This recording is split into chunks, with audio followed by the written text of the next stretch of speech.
ومن أحسن قولا ممن دعا إلى الله وعمل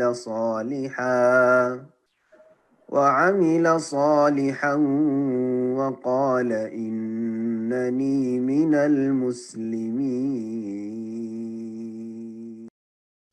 السلام عليكم ورحمة الله وبركاته. إن الحمد لله نحمده ونستعينه ونستغفره ونعوذ بالله من شرور أنفسنا ومن سيئات أعمالنا. من يهده الله فلا مضل له ومن يضلل فلا هادي له.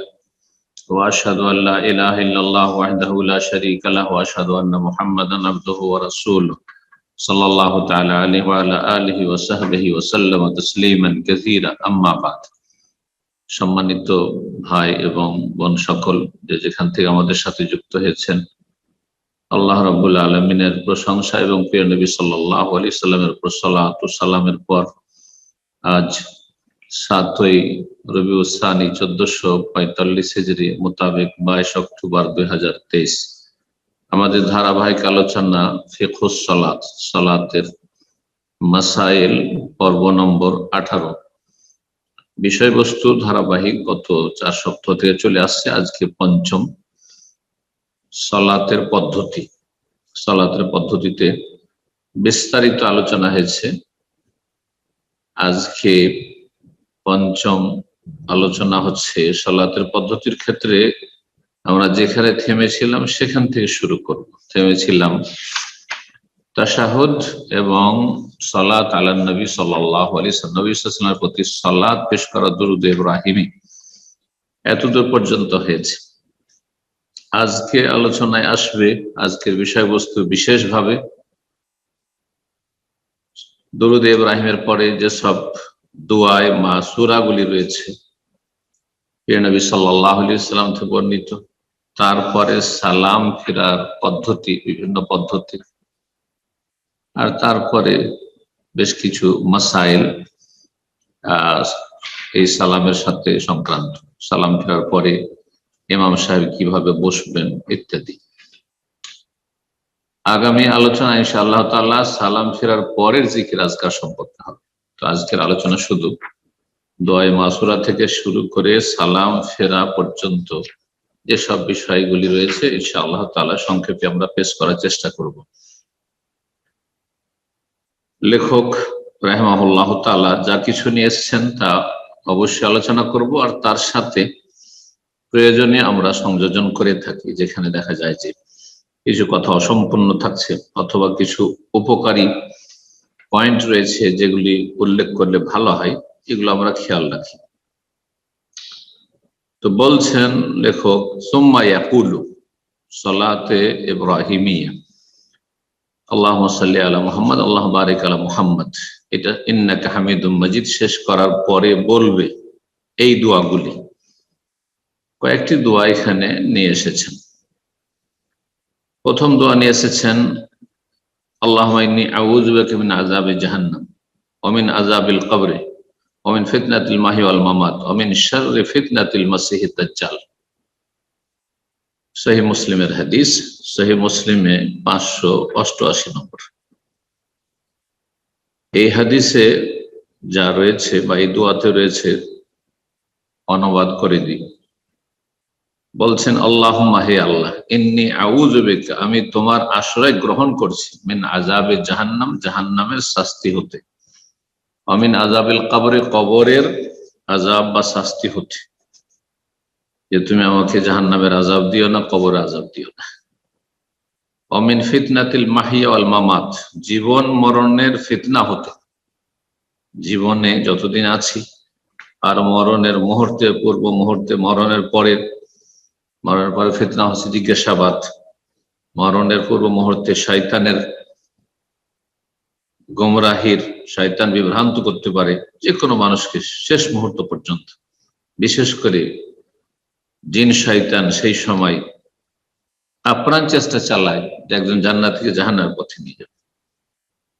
জীবন মরণের সমস্ত ফিতনা থেকে তারপরে ফিতনা শুধু ইমানি ফিতনা, ইমানি ফিতনার সাথে ব্যক্তি জীবনের ফিতনা, পারিবারিক ফিতনা, আর্থিক ফিতনা, হারাম রুজির ফিতনা, নারী ফিতনা, দুনিয়ার বিভিন্ন রকম ফিতনা, সামাজিক ফিতনা, জালেমের জুলুমের ফিতনা। তো ফিতনা শব্দটি অত্যন্ত ব্যাপক। জীবন মরণের সমস্ত ফিতনা থেকে আশ্রয় গ্রহণ করছি তোমার, তুমি রক্ষা করো।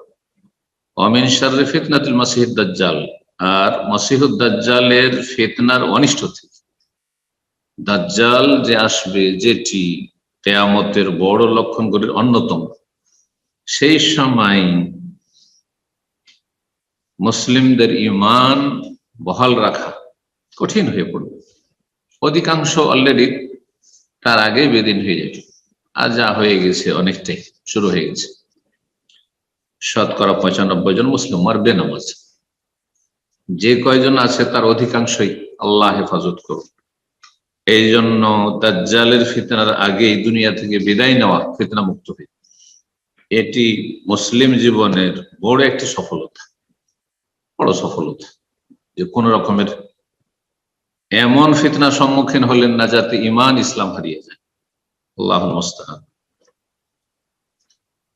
তো এখানে 4টি বিষয় রয়েছে, আর এই 4টি বিষয় সম্পর্কে বিভিন্ন হাদিস রয়েছে। তার মধ্যে একটি হাদিস নবী সাল্লাল্লাহু আলাইহি ওয়াসাল্লামের, সহিহ মুসলিমে রয়েছে আরো, তাআওয়াযু বিল্লাহি মিন আরবা, তোমরা 4টি বিষয় থেকে, 4টি অনিষ্ট থেকে, খারাপি থেকে আল্লাহর কাছে আশ্রয় চাও, আশ্রয় গ্রহণ করো, আল্লাহর আশ্রয় গ্রহণ করো। এই 4টি বিষয়ের একটি জাহান্নাম, একটি কবর আযাব, একটি জীবন মরণের ফিতনা, আর একটি হচ্ছে দাজ্জালের ফিতনা। অন্য আরেকটি রিওয়ায়াত রয়েছে যা সহিহ বুখারীতে রয়েছে, তাতে নবী সাল্লাল্লাহু আলাইহি ওয়াসাল্লাম যা শিখিয়েছেন অতিরিক্ত কিছু কথা রয়েছে, যেমন আগের হাদিসে যা এসেছে তার থেকে কিছু কম এসেছে। সেই দোয়াটিও দেখেনি, সেটাও এখানে পড়া নবী সাল্লাল্লাহু আলাইহি ওয়াসাল্লাম থেকে প্রমাণিত। আল্লাহুম্মা ইন্নী আউযু বিকা মিনাল জুবন, হে আল্লাহ তোমার আশ্রয় গ্রহণ করছি কাপুরুষতা থেকে, যেন কাপুরুষ না হয়ে যায়। মুসলিম কখনো কাপুরুষ হয় না। ওয়া আউযু বিকা মিন আন উরাদ্দা ইলা আরযালিল উমর, আর তোমার আশ্রয় গ্রহণ করছি নিষ্ক্রিয় আয়ু দিকে আমাকে যেন ঠেলে না দেওয়া হয়। নিষ্ক্রিয় আয়ু থেকে আমি আশ্রয় গ্রহণ করছি তোমার। এমন আয়ুতে, এমন বয়সে পৌঁছে গেলেন যে নিষ্ক্রিয় হয়ে গেলেন, নিজে চলতে পারছেন না, নিজে খেতে পারছেন না, নিজে উঠতে পারছেন না, নিজে বসতে পারছেন না, সবকিছু নিজে পেশাব পায়খানা সারতে পারছেন না। এটা হচ্ছে আরজালুল উমর। উমর মানে বয়স, আয়ু। আর আরজাল ইসিম তাফজির রাজিল থেকে। রাজিল মানে একেবারে নিষ্ক্রিয়, নিকৃষ্ট, সর্বনিম্ন। তো এমন বয়সে পৌঁছে দিও না যেই বয়সে একেবারে অসহায় হয়ে যায়, কারো সহযোগিতা ছাড়া এক পা চলতে পারছেন না। এর চাইতে সহিহ সালামত, সুস্থতার সাথে ঈমান নিয়ে আল্লাহর কাছে চলে যাও অনেক বড় নিয়ামত। নবী সাল্লাল্লাহু আলাইহি ওয়াসাল্লাম 63 বছর বয়স পেয়েছেন, বিছানা ধরেননি, চলে গেছেন কয়েকজন অসুস্থ থেকে। সাল্লাল্লাহু আলাইহি ওয়াসাল্লাম। আবু বকর সিদ্দিক রাদিয়াল্লাহু তাআলা 63 বছর বয়স পেয়েছেন। ওমর রাদিয়াল্লাহু 63 বছর বয়স পেয়েছেন। ওসমান রাদিয়াল্লাহু একটু বেশি পেল, তারপরে 80 একটু বেশি, ব্যাস। কিন্তু এমন নয় হয়তো বয়স হয়নি, কিন্তু একেবারে অচল, রোগে জর্জরিত, অশান্তির জীবন। অধিকাংশ মানুষ আজকাল বাঁচতে চায়, অথচ ইমানের অবস্থায় নেক হায়াত নিয়ে, সততার সাথে, আল্লাহর সাথে যে সুসম্পর্ক, গভীর সম্পর্ক, এই সম্পর্ক নিয়ে আল্লাহর কাছে চলে গেলে সেখানে আরাম। মুস্তারিহুন আও মুস্তারাহুন, নেক ব্যক্তি মুস্তারিহ, সে আরাম পেয়ে যায়, আরাম পেয়ে যায়। মারা গেলে আরাম পেয়ে গেল দুনিয়ার কষ্ট ক্লেশ থেকে। তো নিষ্ক্রিয় আয়ু দিকে ফিরিয়ে দেওয়া থেকে বা ফিরে যাওয়া থেকে তোমার আশ্রয় গ্রহণ করছি। আল্লাহ নিষ্ক্রিয় আয়ুর দিকে আমাকে ধাক্কা দিয়ে ফেলে দিও না বা ফিরিয়ে দিও না। দুটি হলো ওয়াউযু মিন ফিতনাতিদ দুনিয়া, আর দুনিয়ার যাবতীয় ফিতনা থেকে তোমার আশ্রয় গ্রহণ করছি। দুনিয়ার ফিতনা বহুমুখী ফিতনা, দুনিয়ার ফিতনার বড় ফিতনা অর্ধেক করে বর্ণনা করে। দুনিয়ার অর্ধেক ফিতনায় হচ্ছে নারী ফিতনা। ফাত্তাকুদ দুনিয়া ওয়াত্তাকুন নিসা, নবী সাল্লাল্লাহু আলাইহি ওয়াসাল্লাম বলছেন তোমরা দুনিয়ার ফিতনা থেকে বাঁচো আর নারী ফিতনা থেকে বাঁচো। ওলামারা এই হাদিসের ব্যাখ্যা বলেছেন যে অর্ধেক ফিতনায় লিপ্ত হয় মানুষ দুনিয়ার বহুমুখী ফিতনা, বিভিন্ন রকমের ফিতনায়, আর অর্ধেক ফিতনায় হচ্ছে দুনিয়াকে দুভাগ করলে নারী ফিতনা। অধিকাংশ মানুষ নারী ফিতনা। আউযু বিল্লাহ। আল্লাহ হেফাজত করুন রব্বুল আলামিন ভালো মানুষদের। আল্লাহ আমাদের হেফাজত করুন, আল্লাহ আমাদের ত্রুটি মাফ করুন। দুনিয়ার ফিতনার মধ্যে বড় একটি ফিতনা ফিতনাতুল মাল। নবী সাল্লাল্লাহু আলাইহি ওয়াসাল্লামের তিরমিজিতে হাদিস রয়েছে, লিকুল্লি উম্মতিন ফিতনা, প্রত্যেক জাতির প্রত্যেক উম্মতের ফিতনা ছিল, এক একটি ফিতনা ছিল।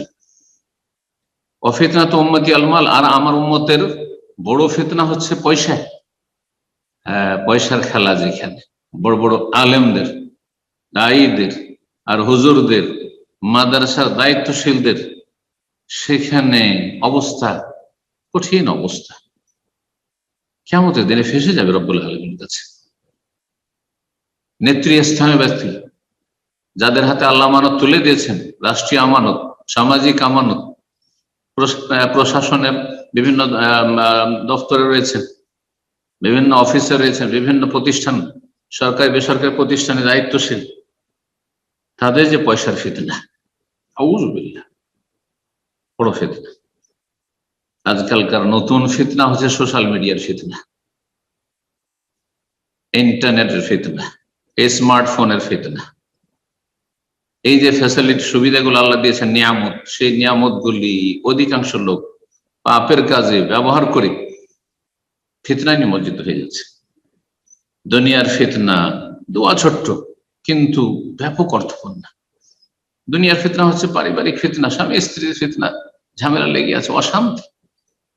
ছেলে মেয়ে নিয়ে ফিতনা, ছেলে মেয়েদের সাথে চলছেই না, অচল। ভাই ভাই ফিতনা, বাপ মায়ের সাথে ফিতনা, আল্লাহ হেফাজত করুন। ক্ষমতার ফিতনা, নেতৃত্বের ফিতনা, নেতৃত্ব যেন ঈমান ইসলাম হারিয়ে দিচ্ছে। ওয়াউযু মিন আযাবিল কবর, আর কবরের আযাব থেকে তোমার আশ্রয় গ্রহণ করছি। এখানে চারটি বিষয় রয়েছে। সহিহ বুখারীতে এই হাদিসটি রয়েছে 2822। এটাও পড়া সুন্নাত, নবী সাল্লাল্লাহু আলাইহি ওয়াসাল্লাম পড়েছেন বা শিখিয়েছেন। এখানে আরেকটি গুরুত্বপূর্ণ দোয়া সহিহ বুখারীতে রয়েছে, সহিহ মুসলিমে রয়েছে, মুত্তাফাক আলাইহ, কিন্তু লেখক উল্লেখ করেননি, সুতরাং আমরা ফায়দার জন্য এখানে সংযোজন করছি। সহিহ বুখারী হাদিস নম্বর 789, সেখানে রয়েছে ওয়াউযু বিকা মিনাল মা'সামি ওয়াল মাগরাম, হে আল্লাহ তোমার আশ্রয় গ্রহণ করছি গুনহার অনিষ্ট থেকে, গুনাহ থেকে এবং ঋণ থেকে। গুনাহ থেকে যেন গুনহায় লিপ্ত না হয়ে যায়, আর ঋণ থেকে যেন ঋণের বোঝা আমার উপর চেপে না যায়। এই দুটো বিষয় রয়েছে, কিন্তু সেই হাদিসে আবার একটি কমতি রয়েছে। প্রথম হাদিসটির, সেটা হচ্ছে জাহান্নামের আযাব থেকে আশ্রয় চাওয়ার কথা সেখানে উল্লেখ নেই। এটি সবচেয়ে প্রসিদ্ধ হাদিস এই মর্মে, এই জন্য আহলে হাদিস ওলামারা, মাদ্রাসা ছাত্ররা এটি বেশি মুখস্থ রাখে। আল্লাহুম্মা ইন্নী আউযু বিকা মিন আযাবিল কবরে ওয়া আউযু বিকা মিন ফিতনাতিল মাহি ওয়াল মামাত ওয়া আউযু বিকা মিন ফিতনাতিল মাসিহিদ দাজ্জাল ওয়া আউযু বিকা মিনাল মা'সামি ওয়াল মাগরাম। এটা পাঁচটি বিষয় রয়েছে, কিন্তু জাহান্নামের আযাব থেকে রক্ষার বিষয়টি তাতে নেই। এটিও পড়া যেতে পারে। সহিহ বুখারীর বললাম, আর সহিহ মুসলিমে এটি রয়েছে 925 নম্বর হাদিস। এসবগুলি পড়া সুন্নাত, যে কোনো একটা পড়লে সুন্নাত আদায় হয়ে গেল। বিভিন্ন সময় বিভিন্নটা পড়ে না।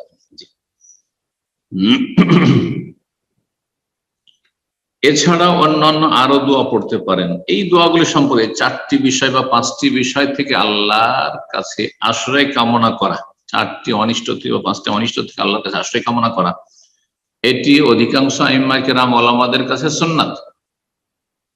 দোয়া মাসুরা এই দোয়া মাসরা মূলত আসলে, কিন্তু এটি হানাফি ভাই বোনরা জানেই না, ইল্লা মাশাআল্লাহ যারা নতুন ভাবে ইসলাম চর্চা করে লেখাপড়া করে পালন করছেন, সালাত আদায় করছেন।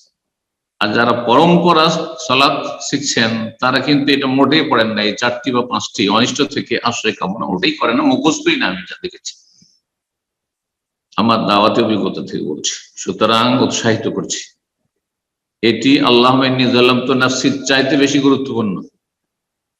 কিছু কিছু উলামায়ে কেরামগণ এটিকে পড়া ওয়াজিব বলেছেন, যেমন আল্লামা আলবানী রাহিমাহুল্লাহ, তিনি সিফাতুস সালাতুন নবীতে এই 4টি বা 5টি অনিষ্ট থেকে আশ্রয় কামনা করে ওয়াজিব বলেছেন। ওয়াজিব ছুটে গেল তাহলে, যাদের মুখস্থ নেই মুখস্থ করে নেবেন। আর অত্যন্ত গুরুত্বপূর্ণ, জাহান্নামের আযাব থেকে আল্লাহর কাছে আশ্রয় চাইলেন, কবর আযাব থেকে আশ্রয় চাইলেন, জীবন মরণের ফিতনা থেকে আশ্রয় চাইলেন, দাজ্জালের ফিতনা থেকে আশ্রয় চাইলেন, আর ঋণ আর গুনাহ অনিষ্ট থেকে আশ্রয় চাইলেন। কত গুরুত্বপূর্ণ বিষয়গুলি। এছাড়া যে কোনো দোয়া করা যেতে পারে। নবী সাল্লাল্লাহু আলাইহি ওয়াসাল্লাম বলেছেন যে যখন আত্তাহিয়াত তাশাহুদ পড়া হয়ে গেল, দুরূদ পড়া হয়ে গেল, ওয়াল ইয়াতাখাইয়ার মিনাল মাসআলাতি সুম্মা লিয়াতাখাইয়ার মিনাল মাসআলাতি আজাবাহু ইলাইহি, যা তোমার পছন্দ লাগে, দুনিয়ার কল্যাণ প্রয়োজন, আখিরাতের কল্যাণ প্রয়োজন, সব চাইতে পারো, যে কোনো বিষয় চাইতে পারো, এটা চাইবে। তবে দোয়ায়ে মাসুরা অর্থাৎ হাদিসে বর্ণিত দোয়াগুলি পড়া বেশি ভালো। সবগুলি একসাথে পড়া অনেক সময় সম্ভব নয়, জামাতে তো মোটেই সম্ভব নয়, কারণ মুক্তাদি আছেন আপনি, ইমামের অনুকরণ ফরজে আছে। একে একে অনেক সময় হয়তো পারছেন না বা করছেন না, তবে বিভিন্ন সময় বিভিন্ন দোয়াগুলি যদি পড়েন, সবগুলি সমন্বয় করে, এটা হচ্ছে আকরাব ইলা সুন্নাহ, সবচেয়ে সুন্নাহর কাছাকাছি। লেখক তাই বলছেন তারাতান বিহাযা, কখন এটা পড়বে, বা তারাতান বিহাযা কখন ওইটা পড়বে, এইভাবে। আমরা 3টি দোয়া আলোচনা করলাম। 4 নম্বর দোয়া শুনেন, বলছেন লেখক আল্লাহুম্মা ইন্নী যালামতু নাফসি যুলমান কাসীরা ওয়া লা ইয়াগফিরু যুনুবা ইল্লা আনতা ফাগফির লি মাগফিরাতাম মিন ইনদিক ওয়ারহামনি ইন্নাকা আনতাল গফুরুর রহিম। মুত্তাফাক বুখারী মুসলিমের হাদিস। হে আল্লাহ, আমি আমার উপর জুলম করেছি, মানে গুনাহ করেছি। সেই জুলম আল্লাহর হকের ক্ষেত্রে তাওহীদ নষ্ট করা হোক, আর রাসূলের হকের ক্ষেত্রে সুন্নাত নষ্ট করা, বিদআত হোক, অথবা যে কোনো ব্যক্তি জীবনে গুনাহ হবে বিভিন্ন ক্ষেত্রে, অথবা জুলমুল ইবাদ, অন্য কোন মানুষের উপর জুলম অত্যাচার হোক। 3 রকমের জুলম। সবচেয়ে বড় জুলম হচ্ছে শিরক, আর যে কোনো গুনাহ আল্লাহর হকের ক্ষেত্রে হলেও সেটা জুলম, আর মানুষের হক নষ্ট, আল্লাহর সৃষ্টির উপরে জুলম করা, এমনকি পশু পাখির উপরে জুলম করা, সেটাও জুলম। 3 রকমের জুলম ওলামারা বলেছেন কোরআনে এবং হাদিসের আলোকে। সমস্ত জুলম থেকে আপনি তওবা করবেন, এই হাদিস এই শিক্ষা দেয়। ইন্নী যালামতু নাফসি, আমি আমার উপর জুলম করেছি, যুলমান কাসীরা, অনেক বেশি। ওয়া লা ইয়াগফিরু যুনুবা ইল্লা, তোমার ছাড়া কেউ ক্ষমা করতে পারে না। বান্দা যখন এই কথা বলে, হাদিসে রয়েছে, তখন আল্লাহ বলেন ফেরেশতাদের যে দেখো দেখো আমার বান্দা, দেখো বলছে আমি ছাড়া কেউ ক্ষমা করতে পারবে না, তাহলে আমি কেন ক্ষমা করবো না এই বান্দাকে? আল্লাহু আকবার। কিন্তু ইয়াকিন নিয়ে, ঈমান নিয়ে পড়তে হবে, শুধু আপনি অর্থ না বুঝে এমনি পড়ে দিবেন, মন্ত্রের মতো, তা হবে না। ফাগফিরলি, সুতরাং তুমি মাফ করে দাও আমাকে, মাগফিরাতান, এমন ক্ষমা, এমন মাফ, মিন ইনদিক, যা তোমার পক্ষ থেকে স্পেশাল, ওয়ারহামনি, এবং আমার উপর দয়া করো, ইন্নাকা আনতাল গফুর রহিম, তুমি বড় মার্জনাকারী, বড় দয়ালু। সহিহ বুখারীতে 834, সহিহ মুসলিমে 2705। 5 নম্বর দোয়া, আল্লাহুম্মা গফিরলি মা কাদ্দামতু ওয়া মা আখারতু ওয়া মা আসরারতু ওয়া মা আ'লানতু ওয়া মা আনতা আ'লামু বিহি মিন্নি ওয়া আনতাল মুকাদ্দিমু ওয়া আনতাল মুআখিরু লা ইলাহা ইল্লা আনতা। সহিহ মুসলিমে রয়েছে, সহিহ মুসলিমে 771 নম্বর। আল্লাহুম্মা গফিরলি, আল্লাহ ক্ষমা করে দাও, মা কাদ্দামতু, যা আগে অতীতে করেছি, ওয়া মা আখারতু, পরে করেছি, অনেক পুরাতন যেগুলো, এখনকার যেগুলো পরে করেছি, ওয়া মা আসরারতু, যা গোপনে করেছি, ওয়া মা আ'লানতু, যা প্রকাশ্যে করেছি, ভুল করেছি, অন্যায় করেছি, ওমা আসরাফতু, যে সীমা লঙ্ঘন করেছি, ওমা আনতা আ'লামু বিহি মিন্নি, আর যে সম্পর্কে তুমি বেশি জানো আমার চাইতে, আমি হয়তো বুঝতে পারিনি যে ভুল করে দিলাম, অন্যায় করে দিলাম বা ভুলে গেছি। আনতাল মুকাদ্দিম, তুমি এগিয়ে দিতে সক্ষম, ও আনতাল, তুমি পিছিয়ে দিতে পারো। কোন ব্যক্তি নিজে থেকে এগিয়ে যেতে পারে না, অগ্রগামী হতে পারে না, আর কোন ব্যক্তি ব্যর্থ হইতে পারে না একমাত্র আল্লাহর ইচ্ছার বিরুদ্ধে হইতে পারে না। তুমি এগিয়ে দিতে পারো যাকে ইচ্ছে, আর তুমি পিছিয়ে দিতে পারো যাকে ইচ্ছে। লা ইলাহা ইল্লাল্লাহ, তোমার ছাড়া কোনো সত্য মাবুদ নেই। এটি হচ্ছে সহিহ মুসলিমের হাদিস। 6 নম্বর, আল্লাহুম্মা আইন্নি আলা যিকরিকা ওয়া শুকরিকা ওয়া হুসনি ইবাদাতিক। এই হাদিস ইমাম বুখারী রাহিমাহুল্লাহ আল আদাবুল মুফরাদ নামক কিতাবে নিয়ে এসেছেন, আর সুনানে আবু দাউদ, কুতুবুস সিত্তার সুনানে আবু দাউদে রয়েছে হাদিসটি। আল আদাবুল মুফরাদ কিতাবের 771 নম্বর এবং আবু দাউদে রয়েছে 1522 নম্বর। অর্থ, আল্লাহুম্মা আইন্নি, হে আল্লাহ তুমি আমাকে সাহায্য করো, আলা যিকরিকা তোমার যিকরের জন্য, শুকরিকা তোমার শুকরের জন্য, ওয়া হুসনি ইবাদত তোমার ইবাদত সুন্দর করে সম্পাদনের জন্য সাহায্য করো। এই দোয়াটি আর এই রকম দোয়া, যেমন ইয়াকা না'বুদু ওয়া ইয়াকা নাস্তাইন, হে আল্লাহ তোমারই ইবাদতকে তোমার কাছেই সাহায্য কামনা করি।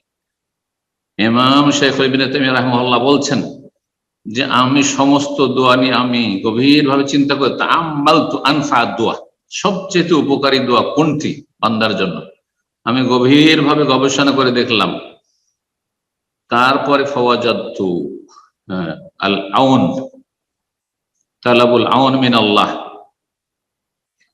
লিমারাযাতিহি, আল্লাহর সন্তুষ্টি অর্জনের জন্য আল্লাহর কাছে সাহায্য কামনা করা, যা সূরা ফাতিহাতে রয়েছে, যেমন বললাম ওয়া ইয়াকা নাস্তাইন।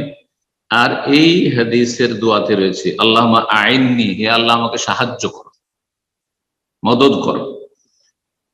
এই দোয়াটি কখন পড়বেন? অধিকাংশ মানুষরা আমাদের ভারত উপমহাদেশে আহলে হাদিস ওলামারা বা জনগণ, এমনকি আমরাও সালাম ফেরার পরে শিখেছি আর পড়ে আসছি, কিন্তু এখানে লেখক সালামের আগের দোয়া হিসাবে উল্লেখ করেছেন। হাদিসে স্পষ্ট নেই যে ঠিক সালামের আগে না সালামের পরে। যে শব্দটি এসেছে, মুআয বিন জাবাল রাদিয়াল্লাহু তাআলা আনহুকে রাসূলুল্লাহ সাল্লাল্লাহু আলাইহি ওয়াসাল্লাম বলছেন, ইয়া মুআয, হে মুআয তোমাকে আমি খুব ভালোবাসি, ইন্নী উহিব্বুক। সুতরাং তোমাকে একটি দোয়া শেখাচ্ছি, লা তাদআন্না ফি দুবুরি কুল্লি সালাতিন মাকতুবা, যে কোনো ফরজ সালাতের পেছনে, দোবর মানে পরেও হয় আর দোবর মানে শেষেও হয়। মানুষের দোবর হচ্ছে মানুষের পেছনটা, সেটা নিজের শরীরে যে পেছন দিকটা লেগে আছে, পেছন অংশ, সেটাকে বলা হয় নিতম্বকে দোবর বলা হয়। এই জন্য তার আপনার শরীরের একটা অংশ, আবার পেছন দিকে যা কিছু আছে সেটাও দোবর। জি, তো এই দুটোই অর্থের সম্ভাবনা যেহেতু রয়েছে, আর এই হাদিসের নবী সাল্লাল্লাহু আলাইহি ওয়াসাল্লাম বলেছেন যে সলাতের দোবরে, সলাতের পেছনে বা সলাতের পরে বা সলাতের শেষে, পরে যেমন অর্থ হইতে পারে তেমন শেষে অর্থ হইতে পারে। এই জন্য আমাদের ইখতিলাফ হয়েছে। একদল বলছেন এটি সালামের আগে পড়াই হচ্ছে সহিহ সুন্নাহর কাছাকাছি, আর একদল বলছেন না, সালামের পরে পড়াই হচ্ছে সহিহ সুন্নাহর কাছাকাছি। দুটো মত রয়েছে, কোনটার উপর আমল করে যেটাতে আপনার মনের শান্তি হয়। তবে ইমাম ইবনে ওয়াসিম রাহিমাহুল্লাহ বলছেন যে যদি কোনো দোয়া বা জিকির নিয়ে আপনার দ্বিধাদ্বন্দ্ব হয়, যেটা সালামের আগে পড়বো না সালামের পরে, তাহলে আপনি লক্ষ্য করুন, যদি সেটি দোয়া আল্লাহর কাছে কিছু চাইছেন, তাহলে তার স্থান হচ্ছে সালামের আগে। কারণ সালামের আগে বান্দা রবের সাথে চুপিসারে কথা বলছে, ইউনাজি রব্বাহ, রবের সাথে গোপন আলাপ করছে। তো দোয়া যদি আল্লাহকে ডাকেন, আল্লাহর কাছে কিছু চাইছেন, তাহলে সালামের আগে। আর এটি দোয়া, আল্লাহুম্মা আইন্নি, আল্লাহ আমাকে সাহায্য করো। আর যদি জিকির আজকার হয়, জিকির মানে আল্লাহকে স্মরণ করছেন আপনি, তাহলে তার আসল জায়গা হচ্ছে সালামের পরে। যেমন লা ইলাহা ইল্লাল্লাহু ওয়াহদাহু লা শারীকা লাহু, লাহুল মুলকু ওয়া লাহুল হামদু ওয়া হুয়া আলা কুল্লি শাইইন কাদির, আল্লাহু আনতাস সালামু ওয়া মিনকাস সালাম, তাবারাকতা ইয়া যাল জালালি ওয়াল ইকরাম। এগুলো জিকির আজকার, সুবহানাল্লাহ, আলহামদুলিল্লাহ, লা ইলাহা ইল্লাল্লাহ, আল্লাহু আকবার ইত্যাদি। এগুলোতে কিছু চাইলেন না, আজকার, এগুলো জিকির, এগুলি সালামের পরে। তো আরব যারা গবেষক, বড় ওলামা, তারা বলেছেন এই দোয়াটি সালামের আগে পড়াটা বেশি শ্রেয়। তবে জায়েজ দুটোই। যদি আপনি মনে করেন যে আমি সালামের আগে আমল করব, তবু ভুল বলা যাবে না। সালামের পরে করব তবু ভুল বলা যাবে না। আল্লাহ তাআলা আলাম। বলছেন তারপরে সময় ইউসাল্লিমু জাহরান আন ইয়ামিনিহি, তারপরে উচ্চ স্বরে সালাম বলবেন। আপনার সালাত জেহরি হোক অথবা সিররি হোক, 5 ওয়াক্তের সালাত সালামটা জোরে বলতে, সালামটা জোরে বলে কি ইমাম সাহেব বা একাকী নামাজ, যাতে বোঝা যায় সালামের মাধ্যমে সালাতের সমাপ্তি হচ্ছে। ইমাম সূরা অন্যান্য দোয়া মনে মনে পড়লো, কিন্তু সালামটা জোরে পড়তে হবে। একাকী নামাজি সালামটা জোরে বলবেন, শুনি নিজেকে শুনিয়ে কমপক্ষে, আর যদি ইমাম হয়তো অবশ্যই জোরে বলতে হবে। বলছেন যে ইমাম সাহেব জোরে সালাম বলবেন, ডান দিকে বলবেন আসসালামু আলাইকুম রাহমাতুল্লাহ, এমন ভাবে ডান দিয়ে ঘোরাবেন যাতে করে হাত্তা ইউরা বিয়াদু খাদ্দিল আইমান, নবী সাল্লাল্লাহু আলাইহি সাল্লামের ডান গালের সাদা অংশ, শুভ্রতা, গাল সাদা থাকে এখানে, এটা দেখা যেত এইভাবে এইভাবে। কিন্তু কিছু লোকেরা এই ক্ষেত্রে বাড়াবাড়ি করে, আবার ছাড়াছাড়ি আছে। কিছু লোকেরা দেখেছি আমাদের হানাফিবার এমন ভাবে ঘোরায়, মনে হচ্ছে এইভাবে শরীরটা ঘুরিয়ে এইভাবে ঘুরিয়ে দেয়, বেশি হয়ে যাচ্ছে। আবার কেউ আছে একটু এরকম বলল সালাম আলাইকুম সালাম আলাইকুম, না এরকম না, আপনি ঘোরান পুরো চেহারাটা আপনার যেন ঘুরে যায়, চেহারা ঘুরে, গাল যেন দেখা যায় এদিক থেকে ডান দিক থেকে, বাম দিক থেকে বাম দিকে ঘুরবেন যখন যেন গাল দেখা যায়। তো আসসালামু আলাইকুম রাহমাতুল্লাহ ডান দিকে, ওয়াই ইয়াসারি বাম দিকে আসসালামু আলাইকুম রাহমাতুল্লাহ, হাত্তা ইউরাদ বিয়াদু খাদ্দিল আইসার, বাম গাল যেন দেখা যায়। সহিহ মুসলিমের হাদিস, আবু দাউদ, ইবনে মাজাহ। কখনো কখনো নবী সাল্লাল্লাহু আলাইহি ওয়াসাল্লাম ওয়া রাহমাতুল্লাহর পরে ওয়া বারাকাতুহু বলতেন ডান দিকে, এটাও বলতে পারেন সুন্নাত। আসসালামু আলাইকুম ওয়া রাহমাতুল্লাহি ওয়া বারাকাতুহু, আসসালামু আলাইকুম ওয়া রাহমাতুল্লাহ, বাম দিকে ওয়া রাহমাতুল্লাহ। ফায়াকুল আন ইয়ামিনি, ডান দিকে বলেন আসসালামু আলাইকুম ওয়া রাহমাতুল্লাহি ওয়া বারাকাতুহু, আন শিমালি, বাম দিকে বলেন আসসালামু আলাইকুম ওয়া রাহমাতুল্লাহ। হাদিস সুনানে আবু দাউদে রয়েছে, আবু দাউদের 997 নম্বর হাদিস, হাদিসটি সহিহ। আল্লামা আল-আলবানী সহিহ বলেছেন, অন্য মুহাদ্দিসও সহিহ বলেছেন। সুতরাং আমল করতে পারেন, কিন্তু যদি কোথায় আমলের প্রচলন না থাকে আর অজ্ঞ সমাজ, আপনি সেখানে আমল করে দিলেন, হইচই শুরু হয়ে যাবে, সেখানে ফিতনা থেকে বেঁচে থাকবেন না, মানুষকে বিব্রত করবেন না। হয় জানিয়ে দেবেন যে আমি এরকম করব, শিখিয়ে দেন, যদি মানে আপনাকে মান্যবর মানুষ, আর যদি আপনি তাদের কাছে সেই রকম পর্যায়ে না হন, তাহলে বলছে না তুমি নতুন কিছু নিয়ে এসো, আমরা মানি না, তাহলে ঝামেলা করতে যাবেন না। এমনকি আরব দেশে কেউ যদি অবারাকাতুহু বলে তো এরা আজব মনে করবে অনেকে, কারণ জানেই না জনগণ। কিন্তু হাদিস সুনান আবু দাউদের, ইমাম নববী রাহিমাহুল্লাহ ছাত্র জীবনে পড়েছিলেন অনেক আগে, তিনি তার যে শারহ রয়েছে সহিহ মুসলিমের ভাষ্য, তাতে তিনি হাদিসটিকে জয়ীফ বলেছেন, কিন্তু অন্যরা বলছেন না হাদিস জয়ীফ নয়। তো ওনার ইজতিহাদ আসলে এখানে ভুল হয়েছে, হাদিসটি অবারাকাতুহুর হাদিস জয়ীফ নয়। তো এই ছিল। আর যদি এমন বলেন কখনো কখনো যে আসসালামু আলাইকুম ওয়া রাহমাতুল্লাহ ডান দিকে, আর বাম দিকে শুধু আসসালামু আলাইকুম ওয়া রাহমাতুল্লাহ না, এটিও হাদিস দ্বারা প্রমাণিত। সুনানে নাসাইতে হাদিস রয়েছে, হাদিসটি সহিহ, নাসাইতে 1321 নম্বর হাদিস। 2 রাকাত বিশিষ্ট সালাত যদি হয়, ফরজ হোক বা নফল হোক, তাহলে শেষ সিজদার পরে 2 সিজদা করলেন দ্বিতীয় রাকাতে, তারপর তাশাহুদের জন্য বসবেন। যখন তাশাহুদের জন্য বসবেন, 2 রাকাত বিশিষ্ট সালাত, একটি তাশাহুদ, সুতরাং বাম পায়ের উপরে বসবেন বিছিয়ে, আর ডান দিকে দাঁড় রাখবেন, যেটাকে ইফতিরাশ বিছানো বলা হয়, মানে বাম পাটা বিছিয়ে বসবেন। তাওয়াররুক করবেন না, মানে নিতম্বের উপর বসবেন না। এই মতটি হচ্ছে ইমাম আহমদ বিন হাম্বলের মত, এটি সুন্নাহর সহিহ সুন্নাহর বেশি কাছাকাছি। তবে ইমাম শাফি রাহিমাহুল্লাহর মত বা শাফি মাযহাবের মত হচ্ছে, আহলে হাদিসরা অনেকেই এর উপর আমল করেছেন, সেটা হচ্ছে যে না, যেই তাশাহুদের পরে সালাম ফিরছেন সেটা এক তাশাহুদ হোক অথবা 2 তাশাহুদ বিশিষ্ট সালাত হোক, তাতে নিতম্বের উপর বসবেন, তাওয়াররুক করবেন। জি, বলছেন যে তারপরে যে বসলেন আপনি 2 রাকাত পড়ার পরে, তাতে তাশাহুদ পড়বেন, নবী সাল্লাল্লাহু আলাইহি ওয়াসাল্লামের প্রতি সালাত পেশ করবেন, তারপরে আল্লাহর কাছে আশ্রয় চাইবেন, দোয়া করবেন, তারপর সালাম ফিরবেন। বারা বিন আযিব রাদিয়াল্লাহু তাআলা আনহু থেকে বর্ণিত, তিনি বলছেন কানা রুকুউন নবী সাল্লাল্লাহু আলাইহি ওয়াসাল্লাম ওয়া সুজুদুহু বাইনা সাজদাতাইন, নবী সাল্লাল্লাহু আলাইহি ওয়াসাল্লামের রুকু এবং সিজদা, আর 2 সিজদার মাঝের বৈঠক, এবং রুকু থেকে উঠে যে দাঁড়িয়ে থাকতেন কওমা, মা খালাল কিয়াম ওয়াল কুউদ কারীবাম মিনাস সাওয়া, একমাত্র আত্তাহিয়াতের জন্য বসা, তাশাহুদের জন্য বসা, দুরুদের জন্য বসা, এটি লম্বা হইতো। আর প্রথম যে কিয়াম যাতে সূরা সানা আর সূরা ফাতিহা আর অন্য সূরা পড়লেন, এই দুটো বেশি লম্বা হইতো, আর বাকিগুলো সব আনুমানিক কাছাকাছি। কিন্তু আজকাল অধিকাংশ মানুষের কি কাছাকাছি হচ্ছে? সেজদায় যতটা অবস্থান করছেন, দুই সেজদার মাঝে অতক্ষণ বসে থাকছেন, মোটেই না। রুকুতে যতক্ষণ থাকলেন, রুকু থেকে উঠে অতক্ষণ দাঁড়িয়ে থাকছেন না। তাহলে নবী সাল্লাল্লাহু আলাইহি ওয়াসাল্লামের সুন্নাত পালনে আমাদের অনেক ত্রুটি রয়েছে। বলছেন কারীবাম মিনাস সাওয়া, সবগুলি কাছাকাছি হইতো, মুত্তাফাকুন আলাইহ। মহিলাদের সালাত সম্পর্কে বলছেন ভালো করে শুনেন, কারণ হানাফি ভাইদের কাছে, অনেক মাযহাবীদের কাছে মহিলা পুরুষের সালাতের পদ্ধতিতে পার্থক্য রয়েছে। তাদের যুক্তির ভিত্তিতে, দলিলের ভিত্তিতে না। এর খণ্ডনে লেখক বলছেন তাফআলুল মারআতু ফিস সালাত, সালাতে মহিলারা তাই করবে কামা ইয়াফআলুর রাজুল, যেমন পুরুষরা করবে। লিউমুমি কওলিহি সাল্লাল্লাহু আলাইহি ওয়াসাল্লাম, কারণ নবী সাল্লাল্লাহু আলাইহি ওয়াসাল্লামের কথা ব্যাপক, পুরুষকেও শামিল। নবী সাল্লাল্লাহু আলাইহি ওয়াসাল্লাম উম্মত পুরুষরাও আর মহিলারাও, সবাইকে শামিল। কি বলেছেন নবী সাল্লাল্লাহু আলাইহি ওয়াসাল্লাম? পুরুষ নারী সবাইকে, সাল্লু কামা রাআইতুমুনি উসাল্লি, যেমন আমাকে সালাত আদায় করতে দেখলে তেমন সালাত আদায় করো। একজন পুরুষ রাসূলুল্লাহ সাল্লাল্লাহু আলাইহি ওয়াসাল্লামের অনুসরণ ইত্তেবায় যেমন সালাত আদায় করবে, একজন মহিলাও রাসূলুল্লাহ সাল্লাল্লাহু আলাইহি ওয়াসাল্লামের তরিকায় সালাত আদায় করবে। কিন্তু মহিলা সিজদাতে একবারে লুটিয়ে পড়বে, আর তারপরে তারা আবার নিতম্বের উপরে বসবে, কিন্তু পুরুষরা আবার হানাফি মাযহাবে বসবেন না। এইসব পার্থক্য নেই।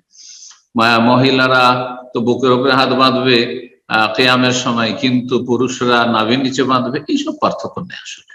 জি, আল্লাহ সঠিক বুঝদান। এইরকম বেশ কিছু পার্থক্য, 14 বা 15টি 16টি পার্থক্য যে করেছে হানাফিরা, এগুলো সবগুলি দলিল জয়ীফ অথবা যুক্তিভিত্তিক।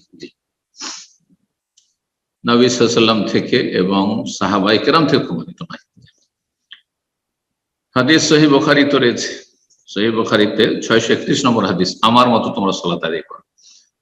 ইমাম যখন সালাম ফেরার পরে বসবেন, তখন ডান দিক দিয়ে ঘুরবেন না বাম দিক দিয়ে ঘুরবেন, দুটোই প্রমাণিত। কখনো ডান দিক থেকে, কখনো বাম দিক থেকে, কিন্তু ঘুরে গিয়ে মুখোমুখি হয়ে বসবেন, মুক্তিযোদ্ধাদের দিকে মুখ করে বসবেন। ডান দিকে একটু কাছে বসে গেলেন, বাম দিকে একটু কাছে বসে গেলেন, যেটা হানাফি মসজিদে প্রচলিত, এটি সুন্নত নয়।